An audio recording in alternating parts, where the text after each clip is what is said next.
Hi friends, welcome back to Rudra bridge channel. ఇవాళ నేను ఎంతో ఈజీగా ఇంట్లో ఉన్న వస్తువులతోటి హెల్తీ బ్రేక్ఫాస్ట్ చేసి చూపెడుతున్నా. చూసే ముందు లైక్, షేర్, సబ్స్క్రైబ్ చేసుకోండి ఫ్రెండ్స్.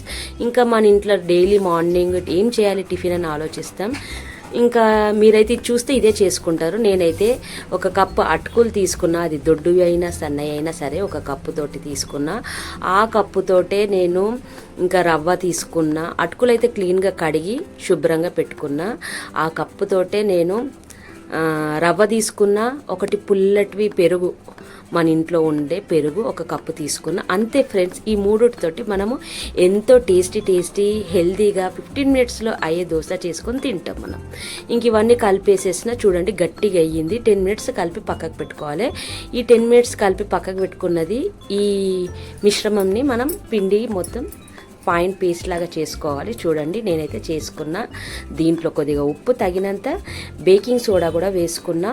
ఇంక ఇది కలిపేసేసుకొని ఎంతో స్పాంజీ దోశలు వేసేసుకొని తిన్నాం. ఇంకా చాలా ఇంట్రెస్ట్గా ఉంది. మీరు కూడా ఎక్కువ ఏం చేయాలని ఆలోచించకుండా ఇలా చేసి పిల్లలకు మార్నింగ్ స్కూళ్ళకైనా మీరు కూడా బ్రేక్ఫాస్ట్ చేసుకోవచ్చు. ఇంకా నేనైతే కలుపుకొని పెట్టుకొని చూడండి, మంచిగా ఇట్లా ఎక్కువ స్మూత్గా వేసుకున్న ఒక 2 గరిటెలు పోసుకొని పిండి చాలా మంచిగా వచ్చింది. ఉత్తప్పం లాగా, సెట్ దోశలాగా వచ్చింది. అంతే ఫ్రెండ్స్, ఇంకా చాలా టేస్ట్ అయింది. దీనికి నేను పల్లి చట్నీ చేసుకున్నా. ఈజీగా ఇట్లా నాన్ స్టిక్ ప్యాన్ పైన వేసేస్తే ఇట్లా అలగ్న వచ్చేసేస్తున్నాయి. ఎక్కువ రిస్క్ కూడా లేదు.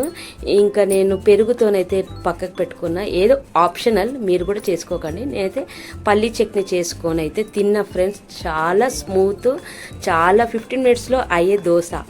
ఈజీగా కూడా ఉంది. మీరు కూడా ఫ్రెండ్స్ ఇలా చేసుకోండి. నచ్చితే ఈ వీడియోకి లైక్, షేర్, సబ్స్క్రైబ్ చేసుకోండి. కామెంట్స్ కూడా పెట్టండి.